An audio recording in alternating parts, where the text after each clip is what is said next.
Over the thousands of years of human history, there has always been fear at the end of the world. And yet, humanity has survived. There are many disasters, scenarios. Some of them are based on visions or mystical prophecies of dates and numbers.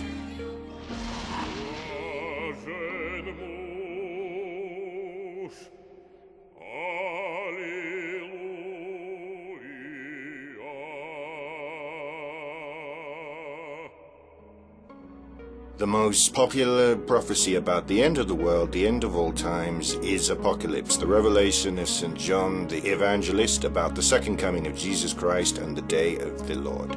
Along with the visions for ubiquitous bloodsheds, pestilence, and pest of grasshoppers and scorpions, St. John the Evangelist depicts cosmic cataclysms.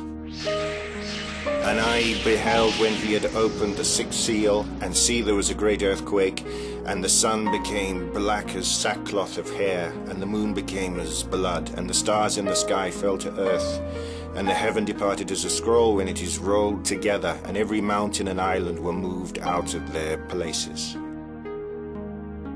In another vision he speaks about a fiery hail, about a mountain covered in flames falling down into the sea, about a burning star falling down from heaven, and about darkness covering the sun, the moon, and the stars.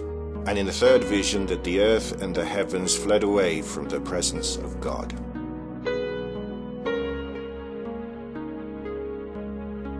St. John the Evangelist repeatedly mentions that the day of the Lord is coming soon, but he does not say when exactly.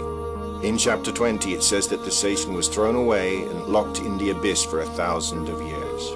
In year 1000, after the expiration of this time period, the Christians prepared themselves for the second coming of Christ.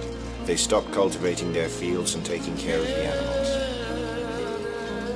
On New Year's Eve of year 1000, an enormous number of Christians gathered in Rome in expectation of the last Pope's blessing.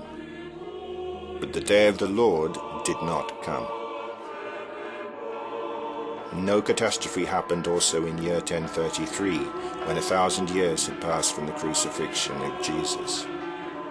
It did not occur in 1666 either, considered as the year of the Satan. Prophecies usually fail to come true, which gives rise to new interpreters and fear creators.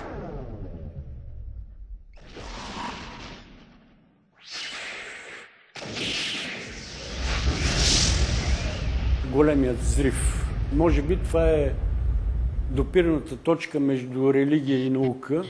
Ако вземем някакво време, Т0, в това време, както казват, Бог е натиснал копчето и е казал да бъде светлина.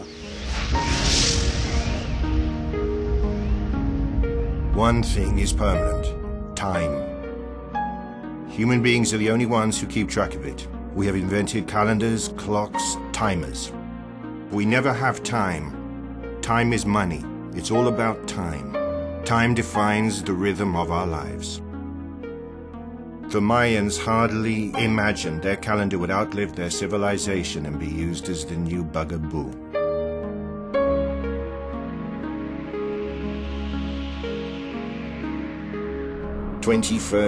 December 21st, 2012. The end of times or the end of a calendar cycle. Dozens of thousands of questions related to the expected date were received on the site of NASA. According to the astrophysicist David Morrison, some of them are really alarming and frightening. A lot of the people are frightened indeed, he said. For instance, 2 teenagers had decided to hang themselves because they did not want to witness the end. 2 women shared that they thought of killing their children and themselves after that. 21st December 2012 was definitely a crucial date in the calendar, the date of the winter solstice, the shortest day. This is the time when the biggest cycle in the calendar of the Mayas, 512,537 years, ends and a new cycle commences, Anthony Avani, expert on Mayas and an archaeologist in Colgate Institute, said. Ние сме склонни да си мислим, че пространството и времето са се родили едновременно, заедно с материята, която е вътре в това пространство. Така че въпросът, а какво е било преди това, не е коректен, просто защото не е имало време.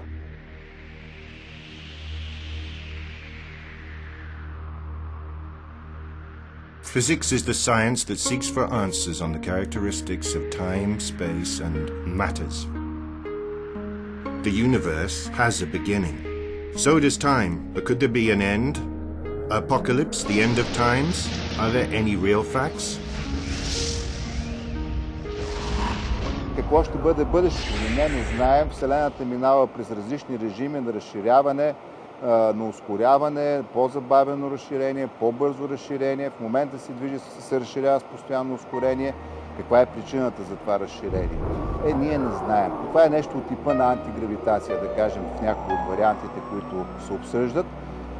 Тогава какво знаем и какво не знаем? Това, което описва нашия стандартен модел, заедно с Хигс бозона, ако него го има, излиза, че е 4%.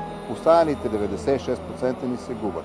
Та ние знаем какво има 4% в Вселената и не знаем ни 96%. Опитваме се с този детектор да разбереме какво стои зад тези 96%.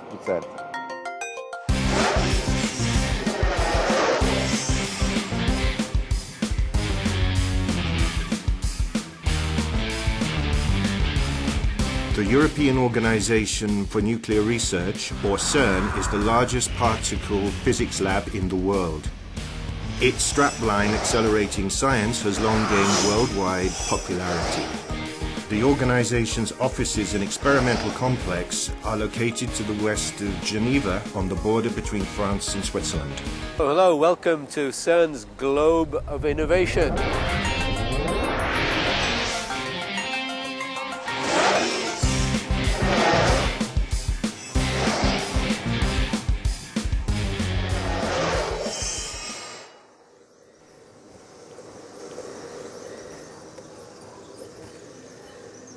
And CERN effectively started in 1949 when this Nobel Prize winner, the French-born Louis de Broglie, had the idea to build the laboratory which we now call CERN. This is one of my favorite pictures. This is what CERN looked like in 1954. You can see the fashion of the day.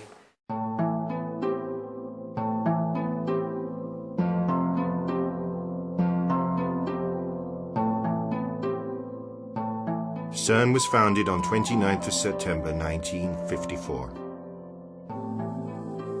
The mission of the organization is to provide collaboration among European researchers and to share the increasing expenses for the experiments in high-energy physics among the member states.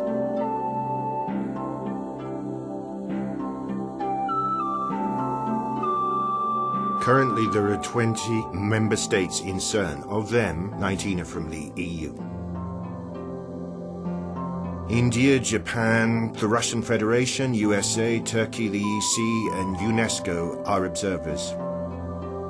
The CERN Council has decided that the organization will become global rather than European. Therefore, non-European countries can also now become member states. About 2,800 people are permanently employed at CERN. There are also some 10,000 physicists and engineers working part-time from 580 universities and institutes across 85 nationalities.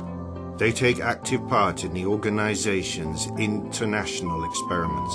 CERN's major goal is to maintain the accelerators and other equipment involved in particle physics research.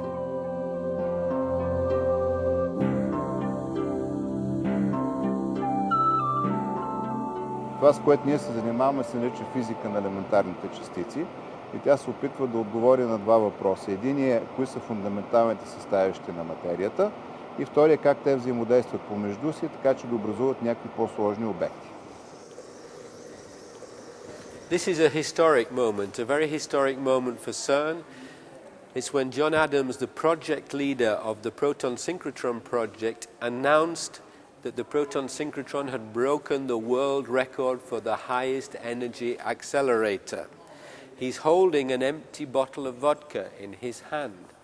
This full bottle of vodka was sent from Dubna, our Russian sister laboratory, full, to be opened when the proton synchrotron broke the world record. He's holding the empty bottle with an oscilloscope photograph inside, showing that the proton synchrotron is working, has broken the record, and I believe he was going to send this empty bottle back to Dubna. This is another of CERN's Nobel Prize winners, Simon van der Meer. He made it possible for Carlo Rubbia and his colleagues to collide antiprotons with protons. This is an interesting picture. This is Tim Berners-Lee, or should I say Sir Tim Berners-Lee, the inventor of the World Wide Web. The World Wide Web was invented at CERN and given to the world for nothing.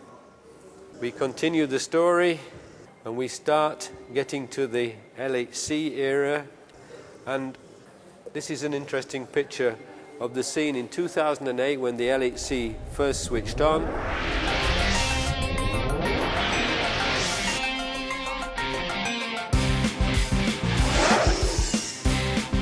LHC, the Large Hadron Collider, is a circular accelerator of beams of subatomic particles. It is made up of 9,600 superconducting magnets which guide the beams along parallel tracks in an ultra-high vacuum. This directs the protons to travel at close to light speed in opposite directions. LHC is colder than outer space, while it is still the hottest place in the solar system. The temperature emitted at collision is 100,000 times higher than at the core of the Sun. The Large Hadron Collider is the largest facility ever built. Its main task is to simulate the state of matter and certain events which occurred in the first second after the Big Bang. These events take place in the detectors of its major experiments. It takes very low temperature and perfect accuracy in connecting the magnets' electrical circuits along the entire track to create optimal conditions for the superconduction of the electrical conductors. All the controls of the accelerator are done from the CERN Control Center.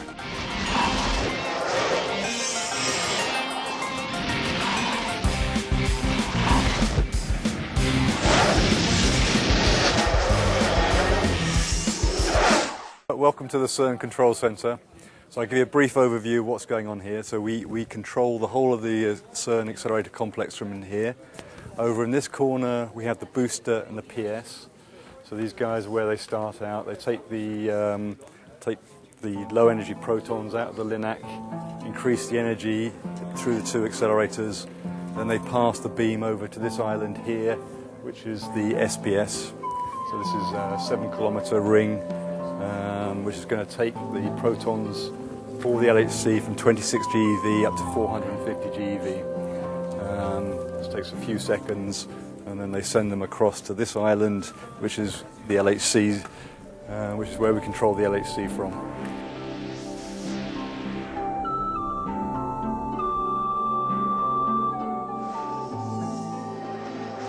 The LHC is the very, very strong magnets that are used to bend the beam around the 27-kilometer ring, and these are superconducting magnets. So very powerful superconducting magnets. They're very high field, and they're cooled with superfluid helium at 1.9 K.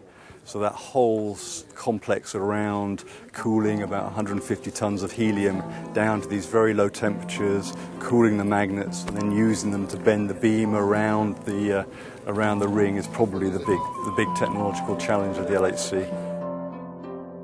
How can they be accelerated? Okay, and these are special cavities, and what we do is we broadcast radio waves, 400 megahertz, into these cavities, if you like, and this produces an oscillating electric field along the direction of the beam. So this electric field is oscillating backwards and forwards at 400 megahertz, and if we get the passage of the beam right, and when it comes through the cavities, it sees the electric field pointing along the passage of the beam, and that's what gives the beam its kick-in energy. The beam comes around 89 microseconds later and sees the same thing. So what we can do is gradually build up the energy of the beam using the RF cavities. So that's how we actually pump energy into the beam, in very simple terms.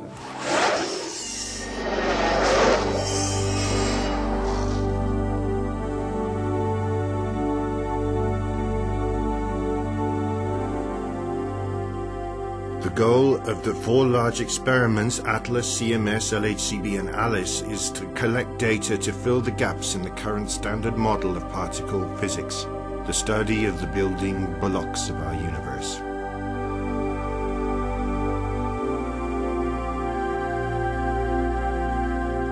Гледа, че този, който ни е правил, или природата, е много хитро устроена и доста икономично. Всичко около нас е направено от 6 кварка и 6 лептона. Значи не чак толкова много частици. Mass is what gives universe substance. It gives us substance.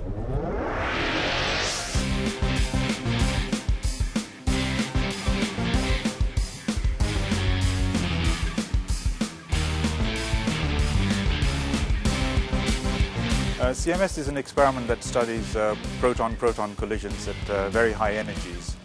In fact, the energies are so high that it recreates in the proton-proton collisions some of the collisions that would have been occurring in the early universe. In fact, some tens of trillions of a second after the Big Bang. So what we're trying to do is to recreate some of these collisions and try to study what the composition of nature was at that time and how it would evolve. So, for example, we're looking for particles that might have existed at the time. There are lots of particles we know about, and they existed at the time, but there could be others, like the Higgs boson.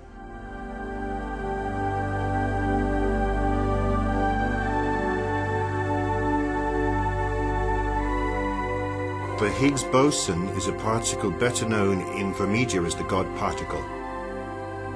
It was first predicted by Scottish physicist Peter Higgs in his theory on the mechanism of the origin of particles' mass, hence the name for Higgs.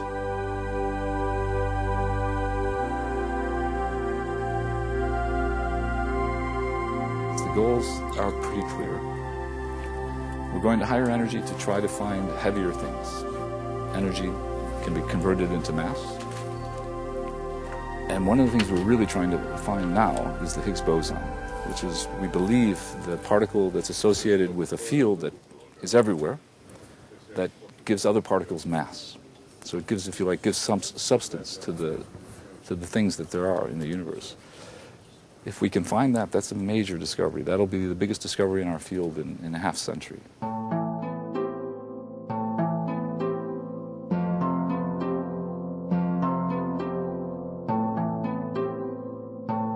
Търсенето на Хигс бозона е, така да се каже, завършващата част на стандартния модел. Тоест, ние имаме някакви наблюдения за материята и света около нас и имаме модел, който описва поведението на тази материя. Ако го видим, всичко е окей със стандартния модел, но ние така си го знаем. По-интересното ще бъде, ако не го видим, защото тогава трябва да си сменим всичките представи за това как е устроен света. Затова горе-долу до лятото ще имаме статистика, която, ако всичко е наред, ще можем, ако го няма точно да кажем, че той не съществува, а ако го има да кажем, че го наблюдаваме с достатъчно висока сигурност.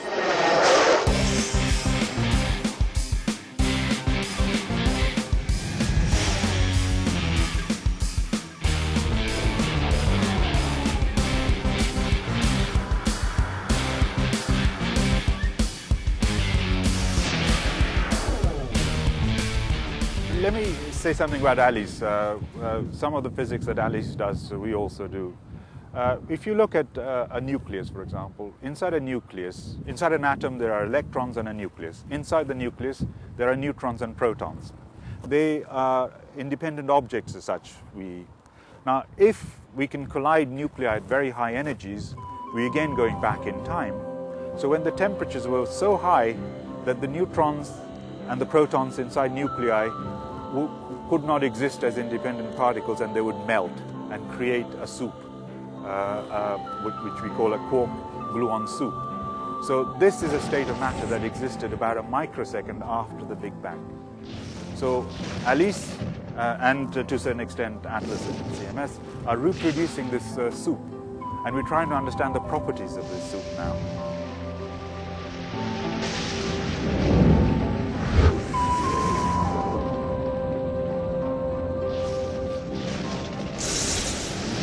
There are other experiments that you mentioned, for example, there's an experiment, the LHCb, which is trying to understand the matter-antimatter asymmetry. We're dominated by matter, but in the early moments of the universe, early moments of the Big Bang, the conjecture is that equal amounts of matter and antimatter were created. So this experiment LHCb is trying to understand how that comes about, and they also have some particular capabilities to look for new physics as well, but in indirect manner than compared to ATLAS and CMS. So they form a complementary set. So the two experiments like ATLAS and CMS have different compositions. They use different types of instruments. So if we see something in CMS and see the same thing in ATLAS, then we know that is truly there. Whereas if you see it in one and not in the other, then you have to ask questions. Who's right, and is there a feature in the experiment which just caused that? And so that's how the scientific method works. You have a discovery and you must have a confirmation. So the overall package is actually quite a strong one for LHC.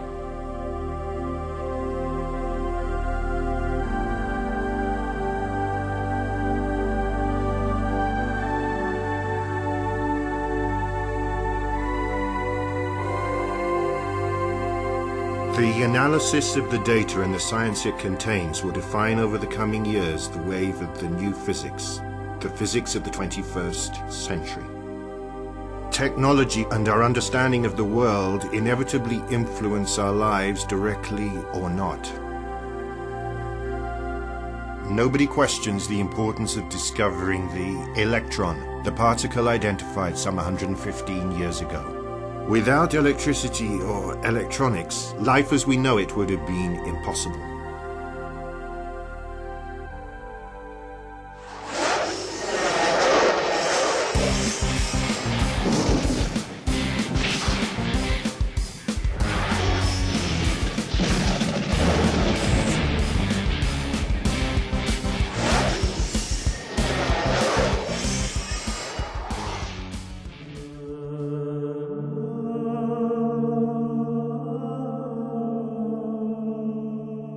Nostradamus predicted the world is threatened by a new world war if up to year 2012 it does not accept the leadership of the new Messiah. The year was a key one for mankind, whether it will go along the way of peace and development or to its holocaust.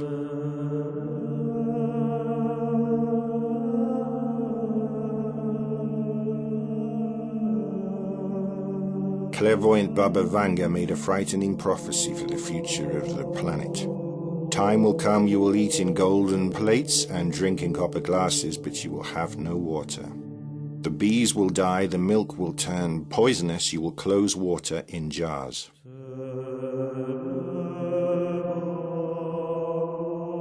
It was as early as in the year 1989 when she warned about the attack on the Twin Towers in New York, calling them brothers. Fear, fear, brothers Americans will perish, struck down by iron birds. Wolves will howl and innocent blood will shed.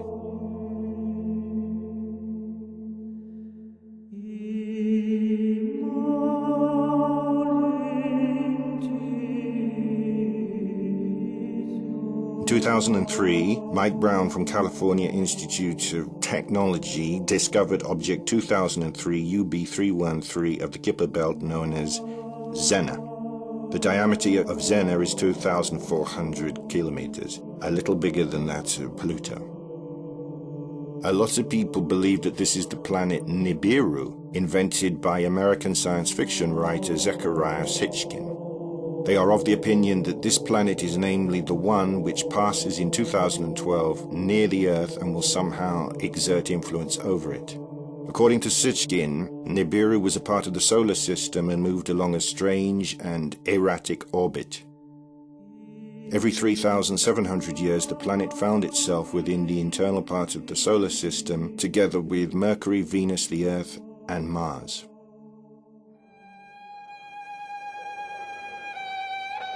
According to some of the catastrophic scenarios, the Sun is our enemy. It will produce deadly eruptions which will incinerate the Earth. The solar activity varies and changes approximately in 11-year cycles. Big eruptions may really trouble the communications and the electronic systems. but scientists have no indications that the Sun, at least within near future terms, will produce storms that are sufficiently strong to fry up the planet. David Morrison explains, the Sun is not even on the agenda at the moment. The peak of its activity is not in year 2012, it will rather be a year or two later. Може би това, което ни е проблем в действителност, е следното. Какво правим след 4 милиарда години, като ни угасне Слънцето? А какво ще стане 2012? Ще видим. Живи, здрави. Никой не знае.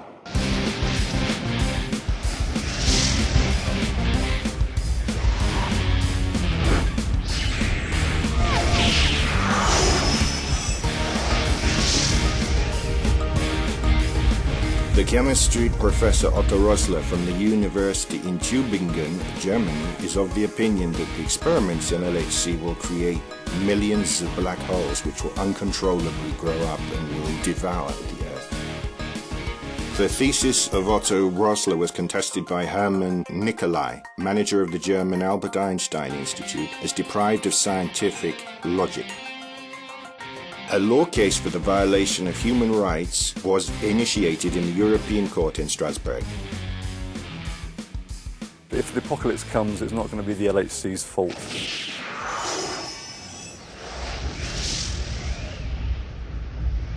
So you're worried about whether the experiment which is just behind me, Atlas here, might create a black hole which would start to swallow the globe, the tram behind us, my office, the CERN restaurant and the rest of the world. The answer to that is no. It's nothing like a nuclear power plant or anything like this. We don't have residual radiation or contaminations and things like this that are of any real significance. We have a very strong radiation protection group who are monitoring the radiation levels around the ring, declaring restricted, controlled access where required. It's all very well controlled, and you know, in the last 50 odd years I don't think we've had a serious incident of radiation to an individual. If you think about it, nature's a better particle accelerator than the LHC. It's been bombarding the Earth with a lot higher energy particles than we create in the LHC for billions of years now without incident.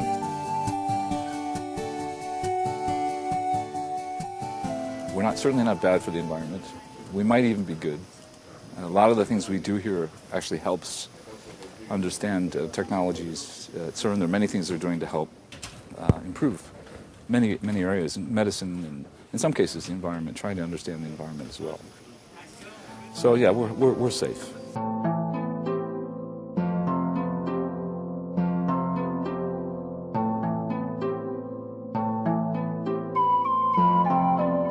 We leave the globe of innovation to travel to Cessy, located on the opposite side of the LHC circumference across the French border.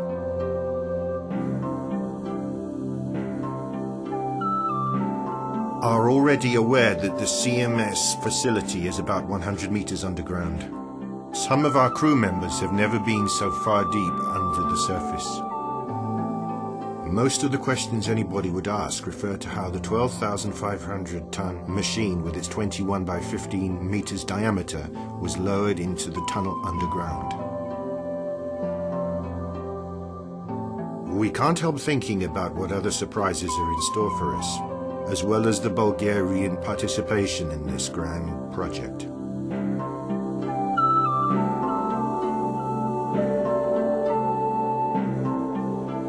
Тук се контролира цялата работа на детектора и той се управлява. На вратата веднага може да видите тук на екрана, това са хората, които в момента са на смяна. И един от тях е българин, това е доцент Пламен Яйджиев от Института за ядрени изследвания и ядрена енергетика. Има две части в тази зала. Най-напред ще тръгнем там, където е централното управление на детектора. И в CMS ние имаме няколко основни, 6 основни поддетекторни системи. Там са хората, които отговарят за тези системи. Ако има някакъв проблем, шифтовете, хората, които са на шифт тук, се обръщат към тях, викат ги. В този ъгъл след това следва мионната система CSC, DT и RPC. И тук виждате, в момента на смяна има български екип. Това е едно от местата, нещата, в които ние имаме сериозен принос. Контрола на тази част от детектора се извършва ето от тези няколко монитора, с няколко компютъра, свързани долу с подземието.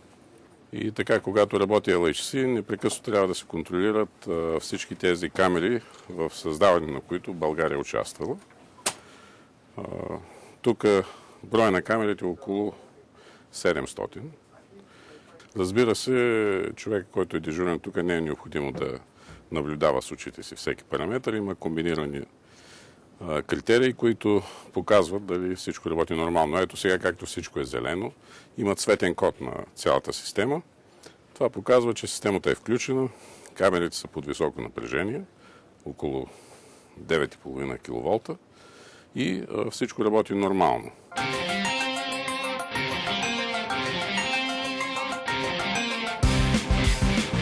Това тук е една от шахтите за подземната каверна.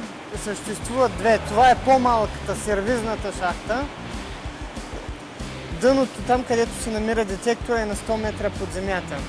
20 на метра по-нататък е голямата шахта, през която самия детектор е спускан под земята. CMS is a sophisticated complex device which registers subatomic particles. It consists of several particle detection subsystems. Bulgarian teams were part of the assembling and testing of the electromagnetic calorimeter containing 70,000 lead and wolfram crystals and electronics. Bulgarians also took part in the production of the hadron calorimeter absorber.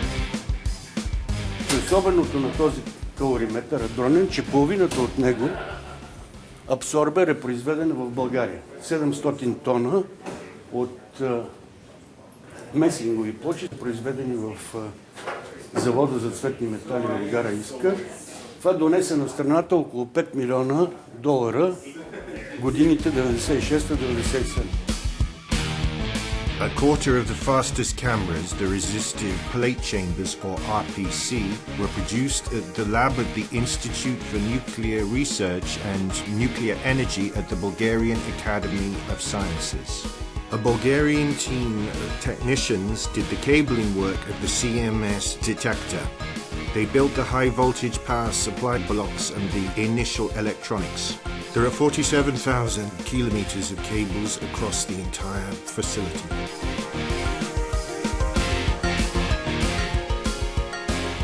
Това е тригърната система на детектора. RPC или камерите със съпротивителна плоскост, основното им предназначение е да дават тригър на целия детектор CMS.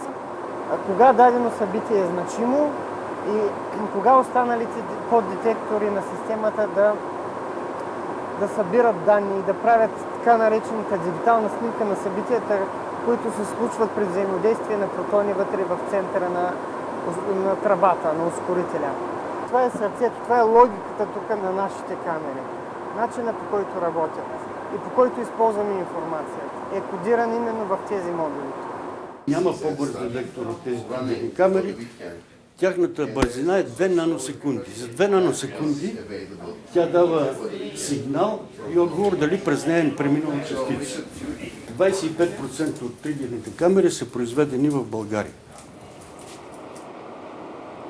Всички тези шкафове, които виждате тук, с всички тези червени кабели, червени модули, това са високоволтовите модули, които захранват до 10 кВт.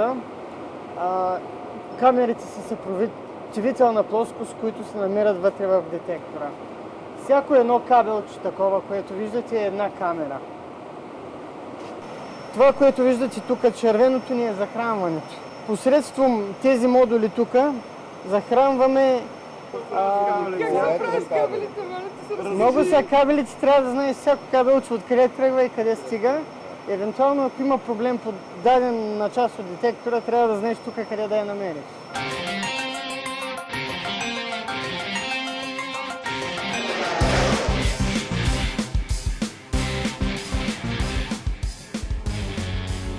Добре дошли от другата страна на тунела. Това е детектора CMS. CMS е единствения, който се сглобява като лего, като играчка.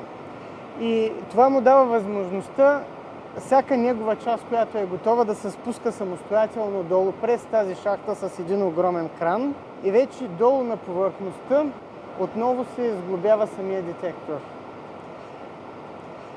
Най-голямото парче на този детектор е централният пръстен заедно с магнита, който тежи над 2000 тона. И диаметъра на тази шахта е само с 20 см по-голям, отколкото е размера на това централно парче. Така че когато го спускахме тук, през нея от двете страни имаше ето по толкова разстояние и това нещо трябваше да се спази така, че да не се заклати, да не се удари в някоя страна и да не се унищожи детектора. Беше една доста дълга операция, която трая от порядъка на почти един ден цял. Но успяхме да го спуснем без проблеми и това беше една от най-критичните точки в сглобяването на CMS. At the time there were two, I think it was the Institute for Nuclear Research and Nuclear Energy and the University of Sofia, led by Professors Genchev and Litov, respectively. And they were the early members of CMS, and they actually carried out the design work and the prototyping work of some of the instruments inside CMS, some of the big instruments, and also involved the Bulgarian industry in the manufacture of these instruments. And later on, the Central Laboratory of Mechatronics and Instrumentation joined with the academician Zakharev, which then helped us in some of the electronics. Една от съществените ни отговорности на този детектор е поддръжката на работата на тези камери. Вие видяхте различните системи, тя никак не е проста. В края на края ще си говорим някъде за над 100 000 канала информация, която тече от тях и трябва там всеки един канал да бъде контролиран във всеки един миг. Вие видяхте, горе има екип български, който беше днеска на смяна. Антон, виждате, който пък въобще е централна фигура в поддръжката на тази система, която аз не знам какво ще стане, ако него го няма тук. Макар че колаборацията, която отговаря за RPC системата е над 100 човека, това са 18 института от цял свят, включително от Америка, Европа и Азия. Както виждате, системата работи. А това е най-важното. Щом работи, значи сигурно и ние горе-долу сме си свършили нашата работа както трябва.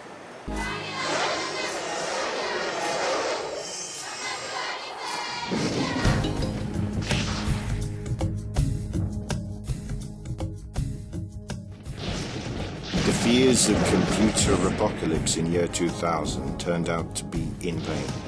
The oncoming of the new millennium was expected to provoke collapse in the computer systems, losses at the financial markets, falling down of aircraft from the sky, power outage and suspension of the communication, problems with the missile complexes and even war. The fears originated from the fact that lots of computer programs dealt only with 2-digit years, in consequence of which their clocks would get restarted. Private companies and governments spent about $600 billion to improve their computers. And in fact, the millennium started rather quietly.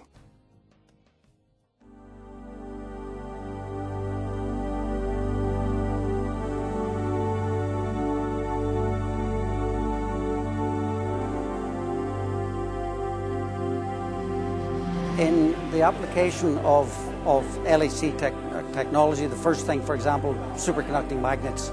Anyone who's ever had an MRI scan is a superconducting magnet, so that's the technology has come from accelerators in the first place. We also have many other types of applications of technology. For example, most people don't know it, but the World Wide Web was actually invented at CERN.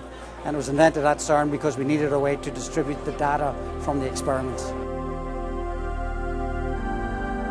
I talked about Tim Berners-Lee and the invention of the World Wide Web. Well, here we have the first ever web server. It's quite remarkable to think that the web started on this machine in 1989, at Christmas in 1989. So we have a lot of computing inventions, if you want. The most recent one has been the so-called grid, which is, if you like, an upgrade of the World Wide Web, where you not only have data transfer, but also the computing power of the grid at your disposal for analysis of the data. In 2002, a special project was launched to support CERN. The worldwide LHC grid is a global network of over 170 computational centers across 36 countries.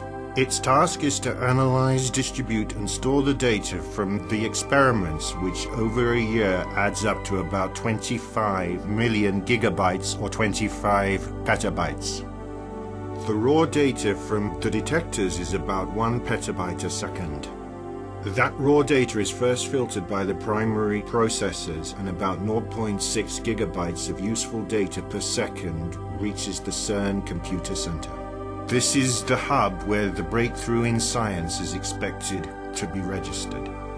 The grid is divided into 3 major levels or tiers. Tier 1 is CERN's computing center with its thousands of conventional quad-core processor computers. It provides about 20% of the total computing capacity of incoming data. Tier 2 is made up of 11 large computing centers in Europe, America and Asia, which process the other 30%. While Tier 3 consists of over 140 universities and research centers which process the remaining 50%. The computer centers at these levels are connected via an optical data transfer network. The data is processed by placing requests to any center around the world with capacity available at the time of request. The data is stored mainly on disks and magnetic barcode tapes.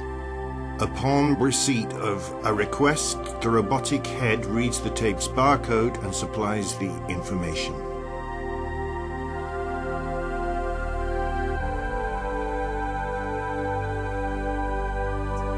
Detectors are being used, of course, at CERN for looking at the Higgs boson and other particles, but the same detection technologies can be used to make better imaging devices for early diagnosis and much more precise treatment.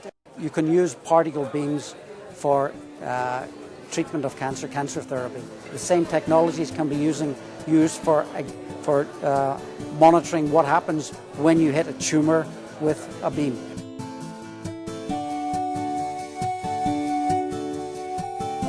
В ЦЕРН, освен фундаментални научни изследвания, също се извършват приложни такива, които се отразяват на ежедневния живот на хората. Например, детекторите, които ние използваме в този експеримент, могат да се използват в медицината.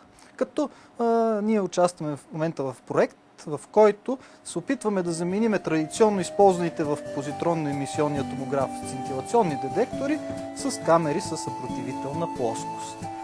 Какво е предимството да използваме тези нови наши прототипи, които са тъй наречените камери с съпротивителна плоскост? Голямото предимство е, че те са много бързодействащи и по този начин ние много по-бързо ще може да изследваме тази концентрация, което от своя страна ще доведе до много по-малки дози за пациента, т.е. евентуалните увреждания от това изследване ще се минимизират, близо 20 пъти по-малки дози могат да се постигнат. Това е основното преимущество на тези детектори. I think the science that we're doing here is very fundamental. It's important. Mankind has always been asking these questions. Where do we come from? What are we made of? And where are we going? And in order to answer these questions, it's very important to remember that CERN develops very interesting technology that it makes available to the world.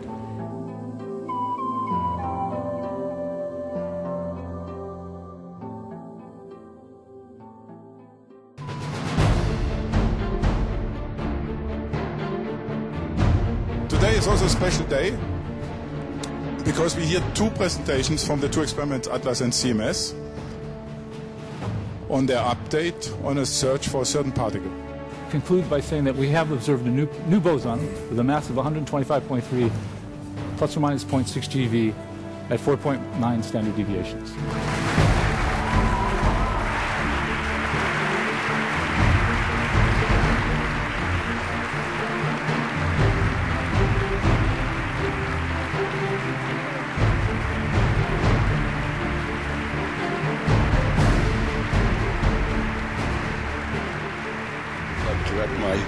congratulations to everybody involved in this tremendous achievement. For me, it's...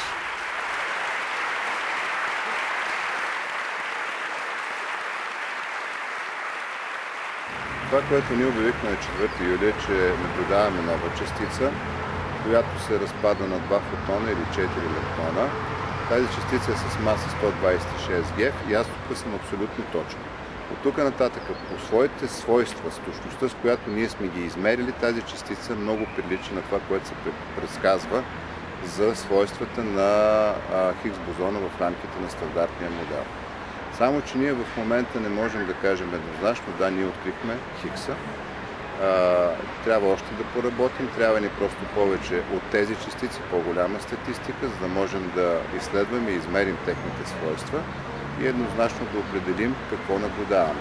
Причината за това е, че действително снимаме много модели, които са разширения на стандартния модел, които предсказват съществуване на такива частици, които са много близко по свойства до тази на Хигс бозона в стандартния модел, но се отличават слабо. Примерно, грубо казвам, първи братовчеди на Хигс бозона. Това, което ни предстои сега е да определим точно какво наблюдаваме. Ако това е Хигс бозона, който се предсказва в рамките на стандартния модел, той не ни дава ново знание. Ако това обаче е слабо, някакси се отличава от свойствата на Хигс бозона в стандартния модел, това е първа стъпка и това е вече ново знание, повдигане на завесата към неизвестното, което ние се опитваме да разберем за структурата и свойствата на Вселената.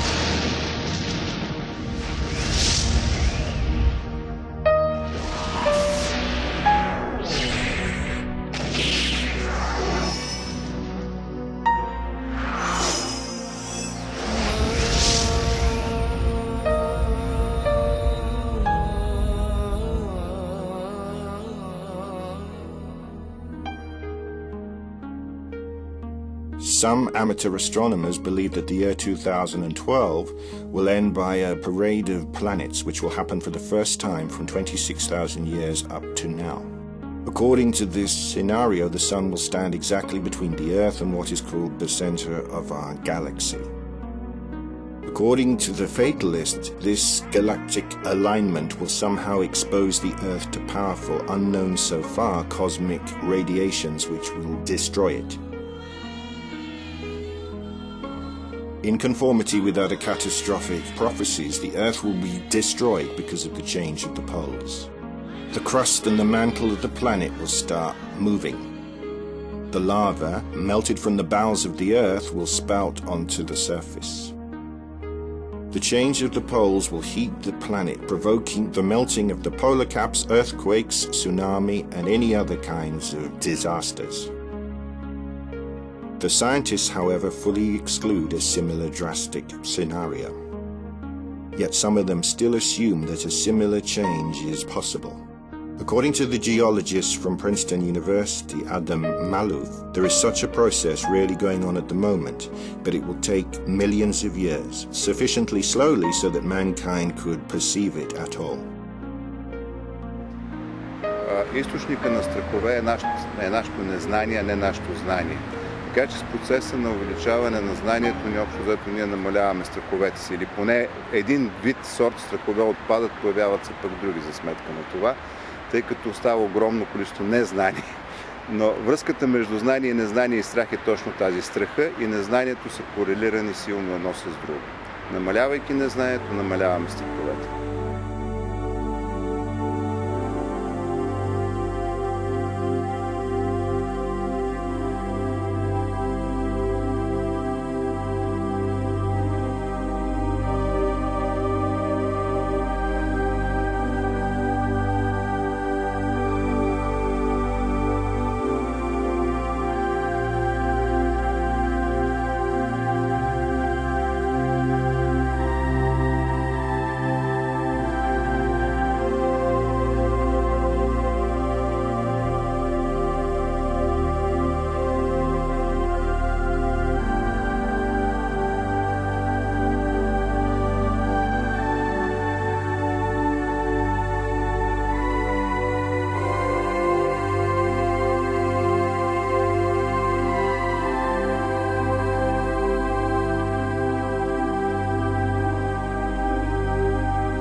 you.